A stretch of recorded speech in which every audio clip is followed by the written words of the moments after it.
Greetings. Greetings, everybody. I'm very surprised that in this wonderful Saturday you switched a brunch and a nice coffee for my talk, and I will do my best to inform and entertain you about the magic world of robotics and sidewalk delivery robots. So I want to talk about my project, which is the task of the project is to build a sidewalk delivery robot, which is good enough for real life, which is practical, which can be used in everyday life everywhere. Okay. So who am I? I spent 20 plus years in tech, and actually I switched roles many times. I started with game dev.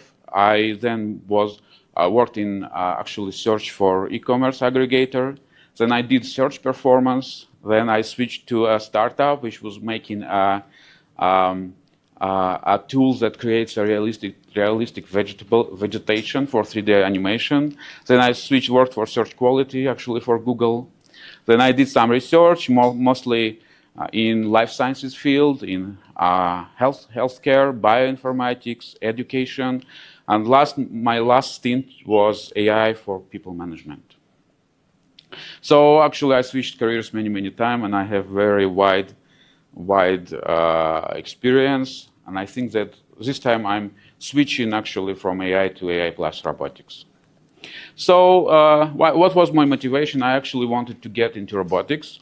And if you are a solo, and if you don't want to join some large organization, basically you have two tropes. The first one is actually building middleware.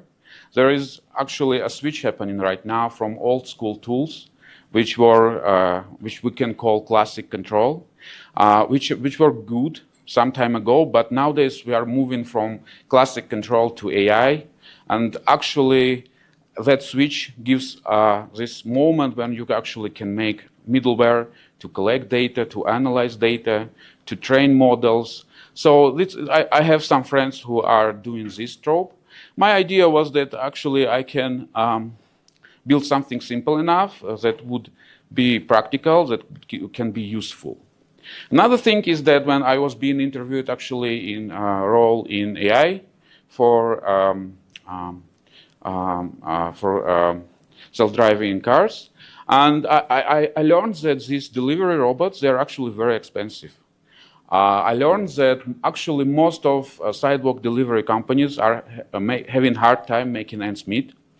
Most of them actually not very profitable, and actually last year was a year when many such companies, they toned down their rollout phases. So previously they wanted to deliver many devices. They are now doing much less. Why? Because unit economy doesn't work actually.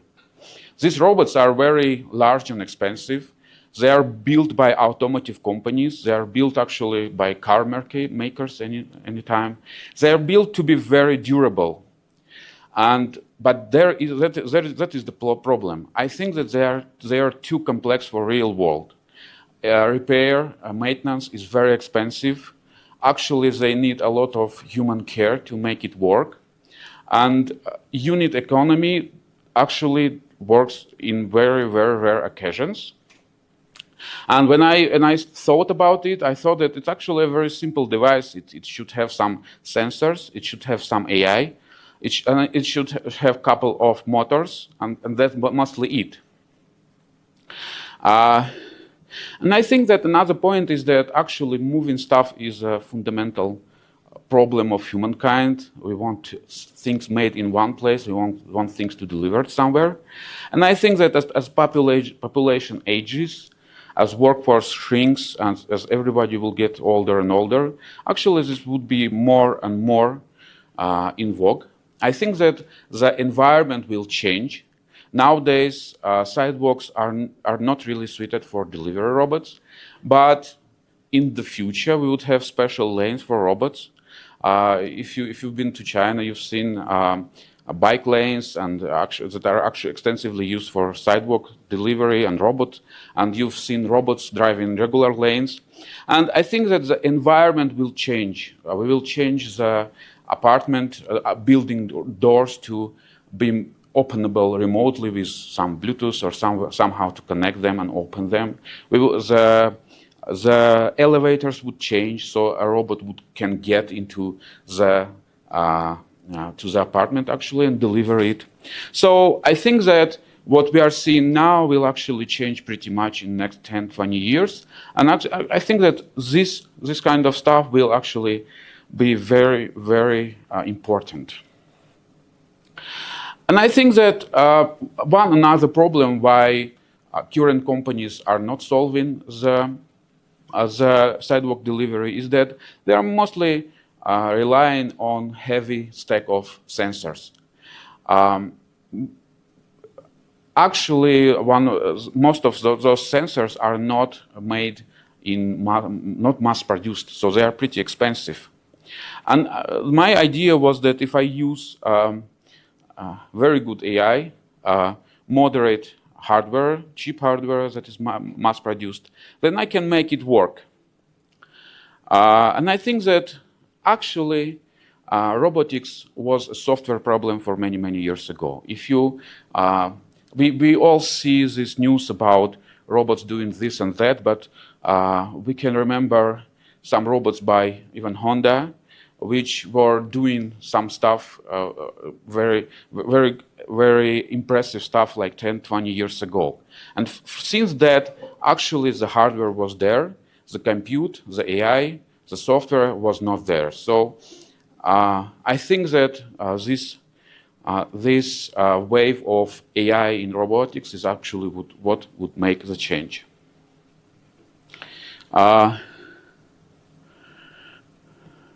Okay, so how I wanted to structure the thing.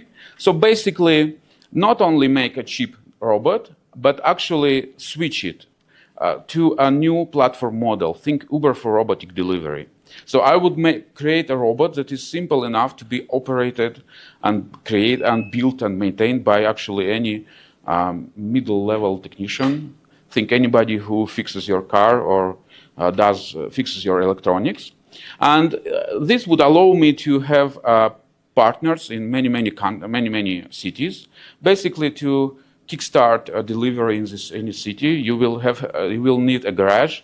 You will need a couple of people. One would control devices remotely. Another would maybe fix them, and that's mostly it. And this actually would allow a very asset-light rollout. Basically, it would allow to launch this robotics in any city, given a partner, given unit economy.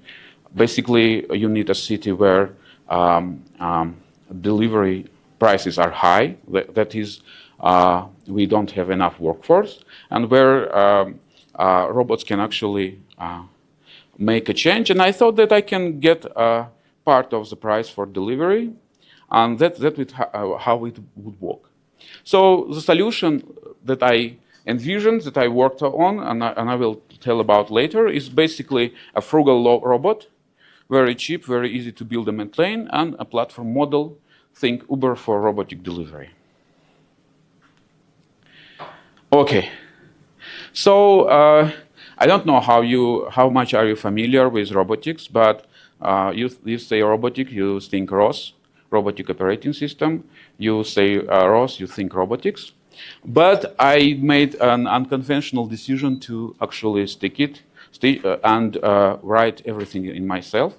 So my motivation was that I know many companies actually that were being built by people who are not from robotics, who start with ROS, and they spend a lot of time working actually with ROS. They don't ship anything for months, and actually project dies quietly.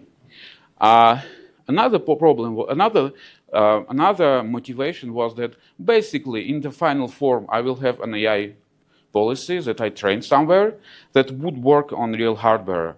And there would be a very thin layer of software around it. Basically, that software that collects data, feeds to AI, and then moves actual action to device. And yeah, so it would most probably would look like that I have a large AI, a large code base that actually trains my AI, and actually pretty small code base that would apply my AI models in a device. So it doesn't make sense to get ROS. And actually, I researched other tools that were available at that time, and they were either too old school, or not mature enough, or too heavy for my use case. So yeah, I decided that I will stick with familiar stack of Python, PyData, and AI tools, and then see where would it lead me. Retroactively, I thought about multiple times. I think that is at least defensible decision. Nowadays, where AI assistants are much more better, I don't know, maybe they would help me to deal with ROS, or on the other side, there actually the AI assistants have a very interesting effect that actually you can generate middleware that you need tailored for you. So still, I'm not sure how would I, what decision I would make now, but that's what I decided. Humble beginnings. This is how one of the first prototypes looked. And I should say that like we had to send final slides about a year ago. So all the photos are very old. So if you want to see, you can search manual robotics, and like on the website there are a couple of demos, videos, and pictures. So bear with me. This is one of the first pilots. You see, I bought some pre-made kit. I assembled it. You see a computing device, a power device. You see cameras. No leader here, as far as I can tell. But actually, it was very humble. But for me, it was mind-blowing. As somebody who worked in software for whole life, seeing software control some real thing was absolutely crazy. I was very happy, and actually, it allowed me to deliver stuff in a very steady pace. I would see that yesterday it was just I was controlling it from a terminal. Now I have a basic AI working there. Now I have more sensors. Now I train in stuff. So that was actually very good for me, as it allowed me to move steadily. Of course, I tried classic control stuff, basically hard-coded policies that would analyze data using some well-known algorithms, and try to control the device using classic software. I am a firm believer in the fact that premature optimization is the root of all evil. But in this case, if you are a long time in data and you did data mining or unsupervised AI, ML before that was popular, you remember that in that scenario you have some algorithm that is controlled by some constants, by hyperparameters, and it actually never works to perfection. So you feel that it works, but if you tune this hyperparameter a little bit, it may work better. And actually, I fell into this place. And one of the things that I faced, basically, let's see that for some reason robot decides to do a sudden turn. Then, while it's turning, the camera signal gets blurred. There would be some other artifacts because it's turning very rapidly and actually vibrating.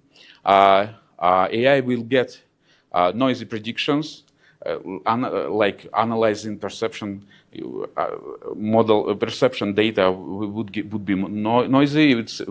You would see something that is not there. It would turn even harder, and it would be even more blur, and it wouldn't work.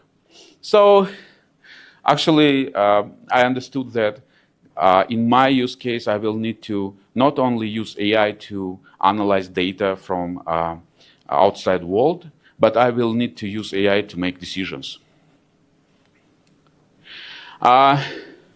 Actually, debugging this kind of algorithms were pretty hard on hardware. Um, um, and I understood that in this case, I will need a simulator. So I will simulate everything in my custom writing simulator, and then it will allow me to transfer to real life.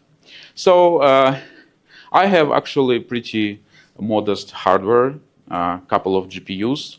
And I actually implemented this simulator again from the ground up because, again, existing simulators are too heavy or not good enough for my use case. Basically, it generates a world, it places a building there, it generates a sidewalk, it puts pedestrians that are walking on the sidewalk, it generates even cars parked and moving. And basically, I implemented it with one of very popular Python 3D packages. But again, I had a problem that that package would feed me old frames. So you are rendering for like time 1 second, and he will feed you frames that you rendered 2-3 frames ago. And it actually were making making my AI train harder. So again, I moved to some game engines that I wrote like 20 years ago and used it for my use case. This is how it looks actually.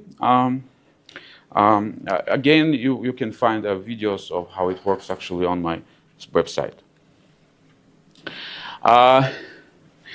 The biggest problem in robotics is actually sim-to-rail. So if you even are able to train a model that works in simulator world, a classic domain shift happens. So input data is shaped differently in the simulator and in the real world. And there are many solutions to that problem. Randomizing data, trying to make the data in the simulator as close to real one as possible. Even domain adaptation. I knew companies that are basically rendering how the world looks in a simulator and doing AI for domain adaptation to make it look more realistic. I decided, given my constraints computationally, that I would do something different. Basically, I would get camera data, I would analyze it with AI, and I would feed my predictions to another AI model that would actually give me what actions I should do. And basically, there are actually two models that are working. First predicts the depth, how far every point is from the camera. Another one predicts a semantic map.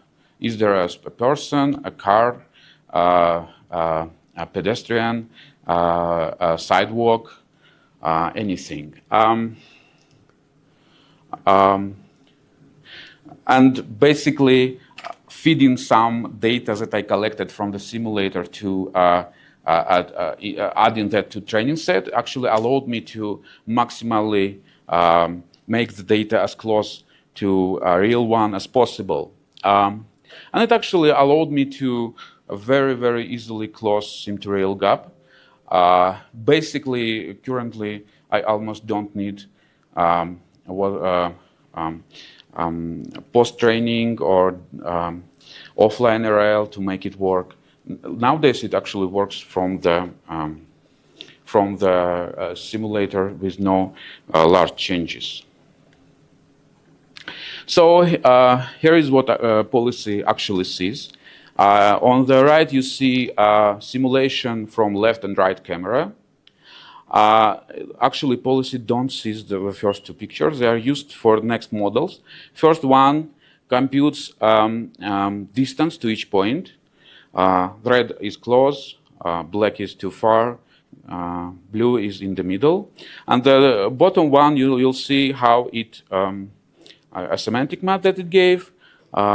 Yellow is pedestrian, red is car, and so on. Except that it actually gets a leader signal. Basically, I have 2D leader. Actually, it's not that expensive, and I decided that I will use it.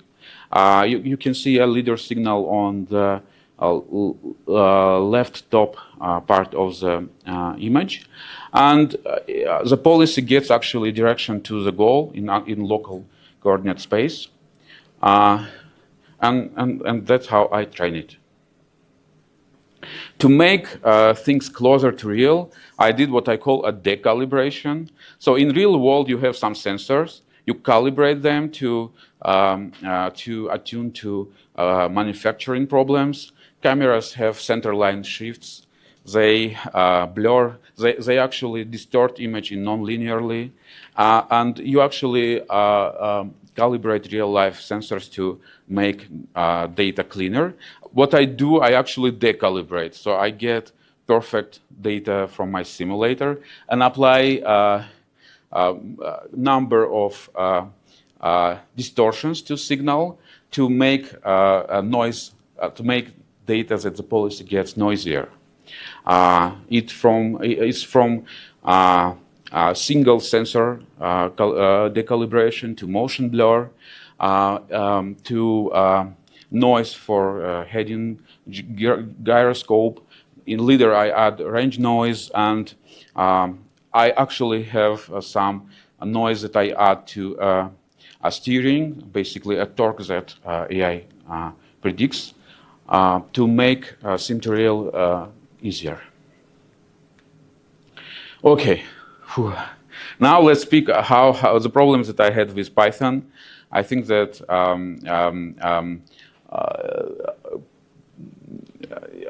it would be very useful for the audience. And one of the important parts of Python is actually designed to be slow but handy, and I think that it's actually very good. Python is interpreted. There are JIT tools. There is built-in JIT that is in very early stages and actually makes things slower. There are a couple of JIT compilation tools that have limited that support subset of Python. I use Number, and actually I will basically start with the simplest approaches, like use threads for everything. If that's slow and the problem is in a global interpreter log that doesn't allow me to actually use a lot of compute, I would switch to JIT to processes. I will try Number, and actually final solution is actually to write everything that is in hot loop in C++. That's how I end it. And if you are using Python a lot, actually in multi-threaded environments, you've seen a very strange situation when you add more computing power to the problem and it actually gets slower. So you try to measure how much time something is taking, and you add more threads, and actually every measurement of performance gets higher and higher, and it looks like almost everything got slower by small number by adding more threads. So that's actually a large problem. And one of the handy tools, I searched for a library that does that. To do that, I wrote a simple monitor. Basically, I will surround everything with this.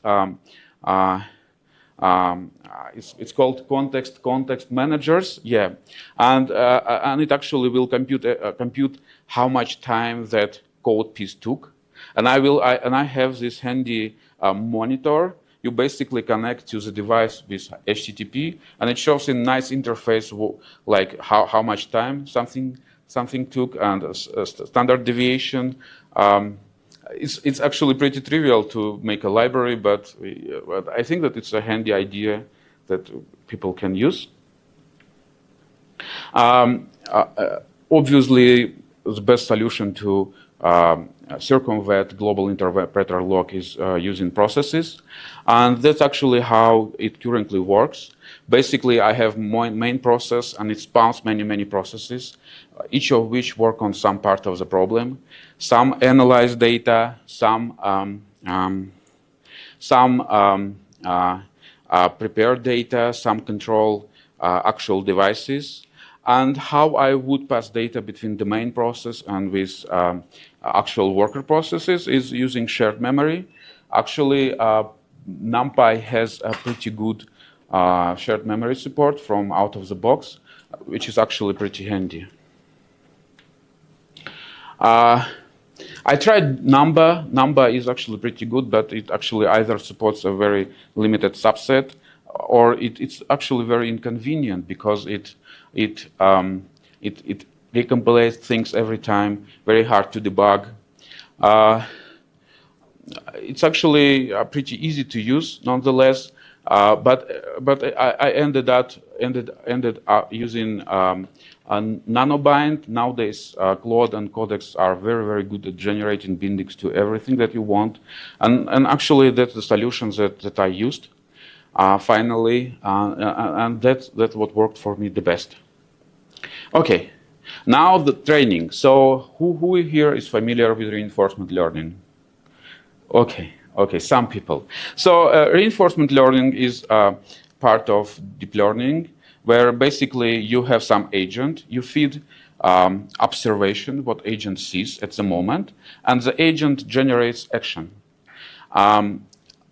If you apply that multiple times, you basically get what is called transition.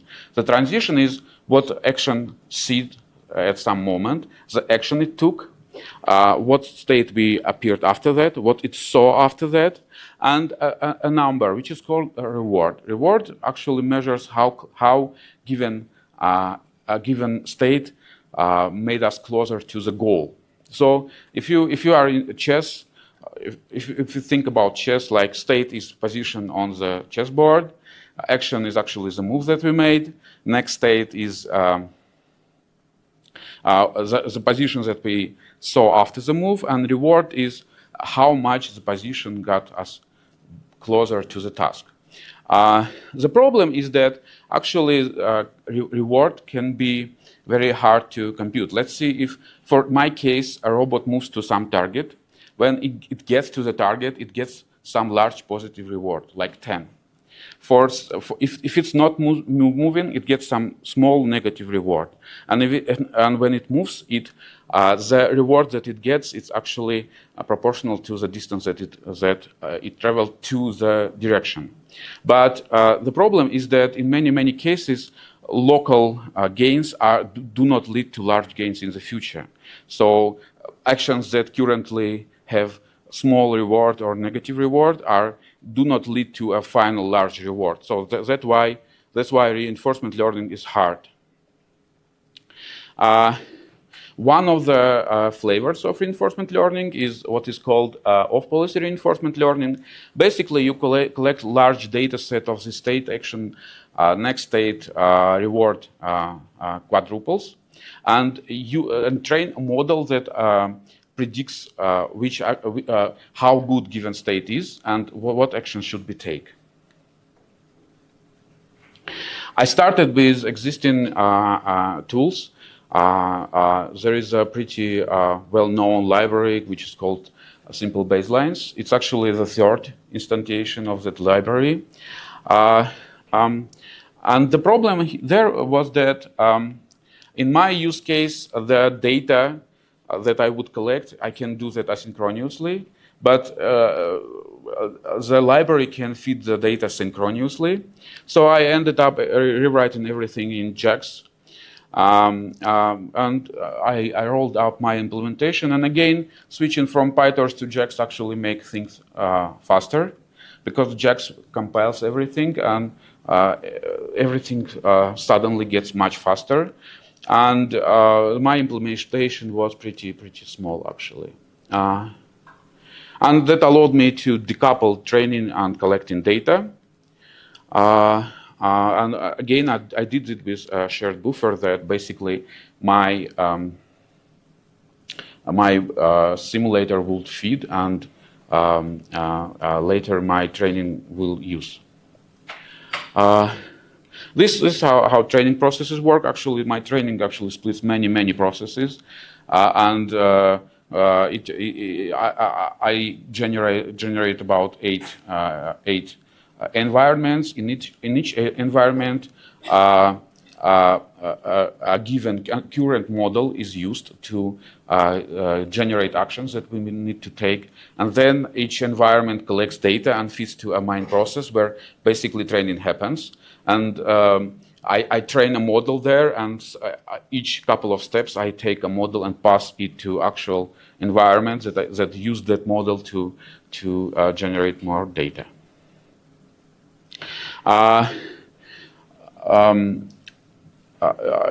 Actually, this reinforcement learning is very hard because the algorithm is very, very complicated. Basically, you have a simulator which generates data. You have a replay buffer. Then you have what is called a critic. Critic says how good given state is. You have what is called target network. Target network is basically slow-moving critic. And you have actor. Actor, given current state, says what is the best actions that we need to do, or some distribution of best actions. And you see, this whole thing has many, many, many steps, and many things can go wrong. A couple of bugs I faced is that I was not tracking down flag good enough. That would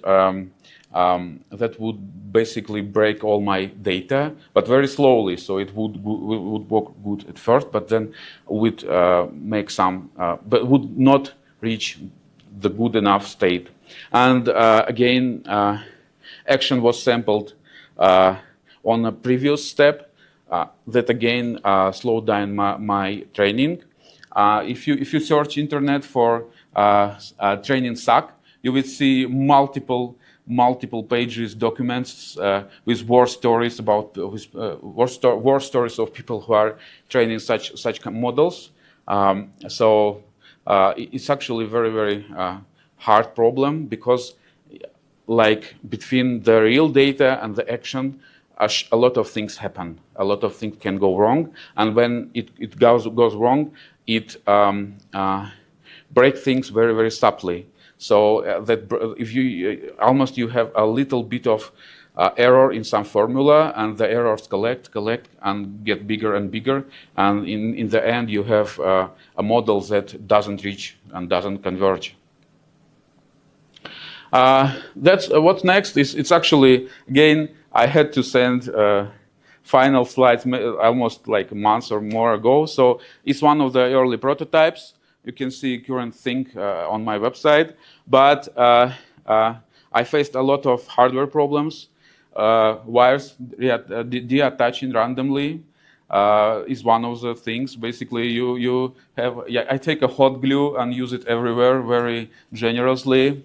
The device almost drowned in a puddle. I was testing it in late winter conditions. I used to, obviously, I'm software engineer, and I'm like not very good hardware engineer. I almost caught a fire. And one of the problem was ground reference offset wire. Let's not dive into that. What's next? Actually, a research is planned with AUA. I think that we can use one of the robots to collect data. Actually, there is no available data set for sidewalk robots. It's about depth models and driving models, and we are planning to do a couple of capstone projects with AUA. So if you guys are interested, just email me. I'm planning on limited limited closed pilot, and then an open pilot with AUA again. I'm launching a parallel track, basically a security and maintenance robot for factories and oil refineries, which seems a pretty serious problem right now. Basically, it patrols given territory, searches for unauthorized personnel, for high temperatures, for gas leaks. And if you are interested, just email me. That's it. I'm ready to take questions. Thank you so much. Again, here is the website and my email. Sorry for no video. Any questions? Yeah. Please wait for the mic.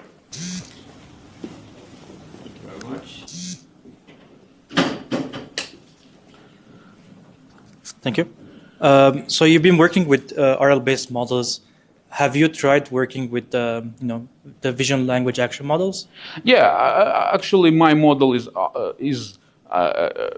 so. First of all, my compute is not good enough for VLA. I need to infer a whole stack in 100 milliseconds. VLA would make it very, very hard.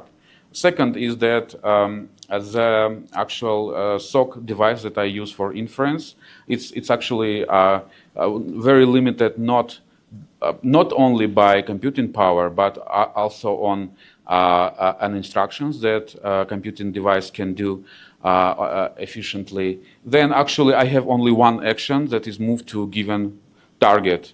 The model is fed with direction to target in local coordinate space. So it doesn't make sense for me to use VLA. Yeah, obviously, with better compute, I will try that. And like 1.5 years ago, when I was choosing a device that I would use, I thought that I choose a cheap device. But now, when RAM is very, very expensive, it got 2 times more expensive. So we moved backwards in time. So yeah, so obviously, I think that VLA is the future, but not yet for me, unfortunately. We have one more question. What will happen if anybody steals the robot? Steal? Is there, yes. Yeah, is there any secure system? Yeah, so vandalism and stealing is actually a problem in this kind of stuff. The solution is multiple cameras that would control who is stealing that. The solution is actually that the device is pretty cheap. What I fear most is not stealing, because people who steal such stuff don't know what to do with that, actually. Basically, vandalism and stealing as the thing that the robot delivers, yeah, that is unfortunately a problem. But my computations show that unit economy works even with some pretty large amount of vandalism and theft. We still have time. I can ask. I'm working physically. I should have like 3 questions. Okay. So, yeah, if I understood correctly, you're using LiDAR and RGB, but LiDAR only for depth, correct? Yeah. Have you used RGBD cameras instead? No. So yeah, obviously, I use LiDAR for 2-dimensional depth. I use 2-dimensional LiDARs. I use stereo cameras to compute the depth. I have a couple of RGBD cameras, but my understanding is that AI is good enough to deal with limited number of sensors. Why? Because a person would be able to actually drive such a thing and actually make deliveries with just one camera. So I think that good enough AI should be able to work with pretty limited amount of sensors. But adding RGBD is a move that I consider. Yeah. Because the cameras are actually not that expensive, and they are getting cheaper and cheaper. But right now, I believe that I should be able to work with my sensors that I use right now.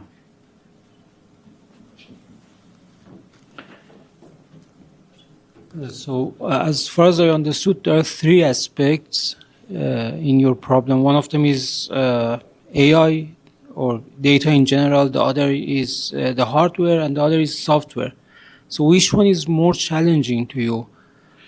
To me, I mean, to your company in general. yeah, I think that hardware is pretty straightforward here. Even the one that I built myself, being a software engineer, it's actually very, very simple in this case. AI is actually much harder problem because it needs multi-week training. It can break in very subtle places that are actually pretty hard to debug, to find. So yeah, I think that again, here and in robotics generally, we are in AI problem space. The hardware was there many years ago. Uh, um, so AI is where the focus of resources and action should be collected.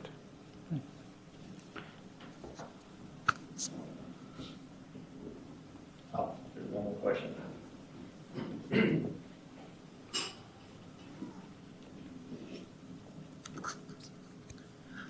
Thank you very much for your Thank you. presentation. My question is, I believe you are using Raspberry Pi as a core. Have you considered to use new Arduino Q for your AI project? Sorry, which one? Arduino Q, the new one. Okay. Yeah, so I started with Raspberry Pi. It actually has very limited computation resources. It's not suitable for any real-time AI for my use case. I tried Helio AI accelerator for Raspberry Pi, but the software is almost. I don't want to be overly colorful here, but software for that AI accelerator is pretty bad. It's very hard to use non-standard models. So the conversion software which converts a model that you train to the format that the device can actually run inference on is very strange. It would hang for hours, and I think that I don't know. I think that people they made that that I don't know what you can call bug slowdowns to not let people to use it for some other solutions. So yeah, it actually mostly works if you are using a pretty large actually library of pre-made models, or you are using your own weights. But your own models are pretty hard. But I find actually a pretty good solution. It's Orange Pi. It actually has built-in inference with support of floating point inference. It supports FP16, and if you are using mixed precision training, you are almost training in FP16. So that's the solution that I'm using right now. But yeah, software is very not much reliant on the hardware. Maybe I will try Arduino tomorrow. I'm not sure yet.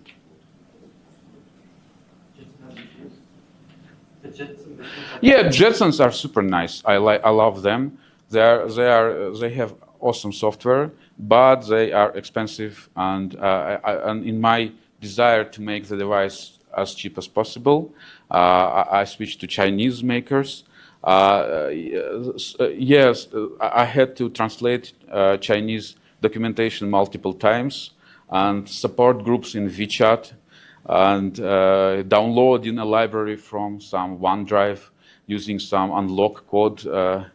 I did all that, but overall, I actually pretty like it. I used to actually purchase the stereo cameras, and every delivery would have a small letter from somebody in the Chinese factory company with personal email telling that, hey, dude, you got this device. If you have any problems, email me. So I think that there are pretty engineering-friendly people and pretty good engineering culture in China in general. So I switched to Chinese devices.